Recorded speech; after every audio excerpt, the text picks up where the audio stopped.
Oh, hello. I thought you would like to look at this knife with me. All right, let's do it.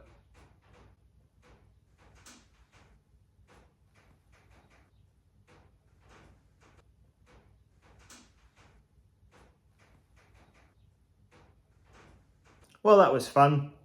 Also, this is the Grambeau knives Russ EDC model. So this is a smaller version of the Russ, which I showed you about a year ago, right?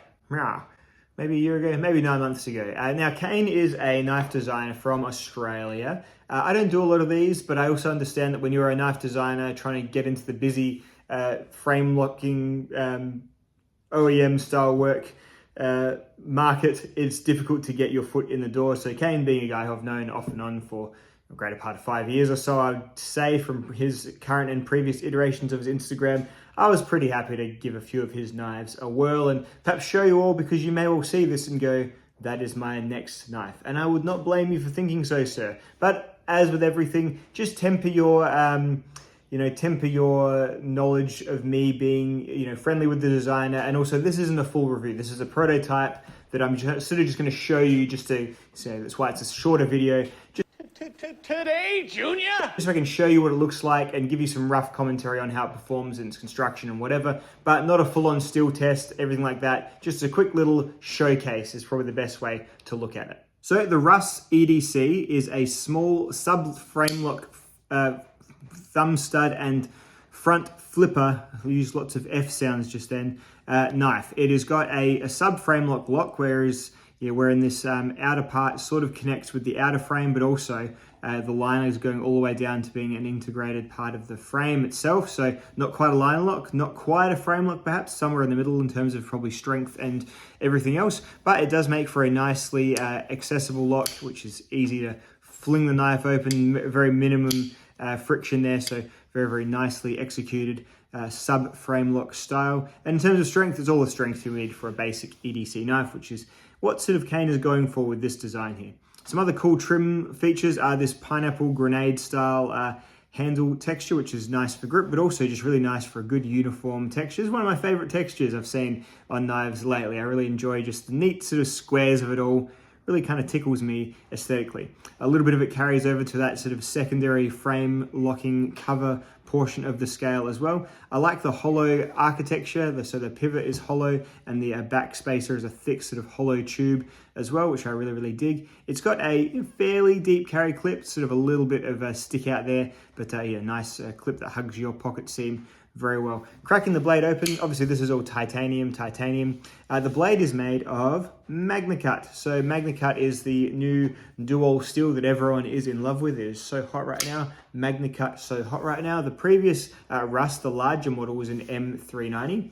It's a bit of a size compare there. I'm sure I'll be showing you some much nicer shots on the screen as I'm talking anyway. But that's the larger Russ versus the Russ EDC. The larger Russ has, about about a centimeter or so on the blade length and about another sort of 1.5 centimeters on the handle length, making for its overall about an inch longer. In general, it's got most of the same tricks and features.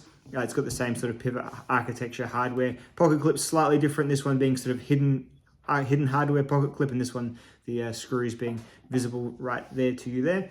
Both of them are really nicely hollow ground, so somewhat thicker, sort of that tactical stock thickness, paramilitary 2-esque thickness, but then having a hollow grind on there makes it cut and perform much better than it would if it was just simply a saber grind or similar.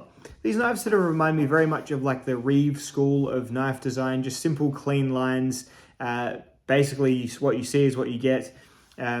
Exceptional like assembly and put together really, really well. Going to pay a little bit for them, especially given this one's in MagnaCut. I don't know the price on the EDC yet. Made by Best Tech. Check out Kane. He's usually got like a coupon code or promotion. It's that whole thing where you design a knife and I don't have a knife.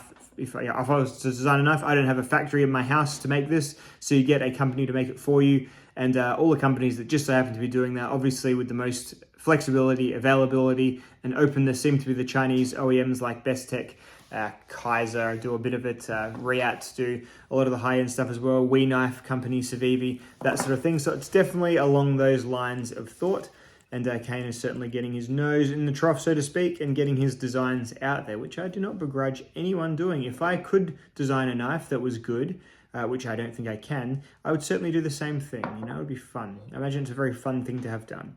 So in use, this guy here is a nice sort of fairly hand-filling still to robust-feeling smaller EDC knife. So if you're after something super thin and lightweight and slicey like the Benchmade Bug Out, then you're looking, while the dimensions are quite similar, the weight and the general heft of it is going to be, you know, fairly, much more rugged and robust on this, the Russ EDC there. If you're looking at something like the Paramilitary 2, in terms of its sort of weight and general feel, it's, you know, not too dissimilar. The PM2 is a bit of a larger knife, probably more along the lines of the original Russ. So you're probably looking at something about a Para 3 in terms of how it feels to sort of carry it around each day, just slightly, you know, not a lightweight knife as much as it is a rugged, full capable style knife instead. Now, those are all sort of hallmarks of reviewers, things that we use to sort of quantify why heavier knives, you know, make sense in worlds where lighter knives live and thrive quite well. And there is just a certain sort of tactile feel to having a slightly more robust and heavy feeling knife, whether your use ever really truly weighs into those more robust, Again, I dare you. I double dare you, motherfucker. Uses, which, let's be honest here, probably they don't. It's all just about hand feel and how you like a design and how it feels in your hand. Good thing about this one, as much as I love the design, it still does cut really darn well as well, and it flings out, it deploys really well. It does all the great stuff that a pocket knife is want to do, that you want your pocket knife to do. In terms of things I think he wants to change, I think he still wants to put the HRC a little bit higher on the Magna Cut. This one's between 61 and 62. I reckon he wants to go 63 or even higher. I would say, yep, go 64. That's where Magna Cut seems to perform the best for a pocket knife. The grinds are really nice. I would just inquire to Best Tech to perhaps even up this top grind and bottom grind, because truly when people do start to pay, you know, the prices where knives come with little things and little cards and that sort of thing, it's definitely up at that price point, you know, probably a $300-ish sort of knife. People are going to want, like, they're going to fuss over it and they're going to really pore over it and stare at the little bits and pieces. So I would certainly encourage Best Tech to do the same and just to give the knife a good stare over before they send them out, because otherwise people are going to stare over them and put it on the internet that I don't like what they saw when they stared over their sort of expensive boutique pocket knife. So there we are. Look, without taking it through the works, this is just more of a sneak peek, a little preview. I will, once these are in production, I will buy one and do a full-on rundown review. But as it is right now, just a little quick video to get it out there for Kane, so you can all get excited if you like the look of this knife, which I think is a very good looking little knife indeed. And yeah, in general terms, know that it's coming out, know that it's out there, know that I think it is quite good and a good design, and it cuts well and performs well on the outset without having done a full video review on it. So there we are. Thank you very much to Kane for thinking of me. I hope this has been of mutual benefit to us both. I retain the Grambeau knives. I know I didn't retain the Russ. I retained the Grambeau knives. Oh, what are you called? What are you called? You are called the...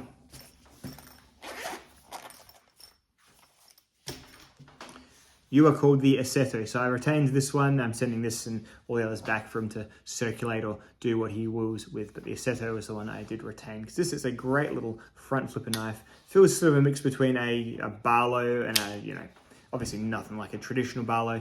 A Barlow and a you know, kind of fancy Italian front flipper is kind of how it feels to me. But it's neither of those. It is another Best Tech made sort of high-tech, modern M390 knife. But anyway, that's one I end up keeping from this series of Grambeau knives that I've tried. This one will be unfortunately going back. I definitely would have taken this one off your hands, old Kano, because it is... I like this big one here, but I like the small one a little bit more. So probably, I feel like it sings a little bit better as a smaller knife over a bigger knife, but again, that's all just going to be a matter of taste. So there we are, the Russ EDC. Right now it's a positive, but you know, as I said, just a very sort of fleeting look for now.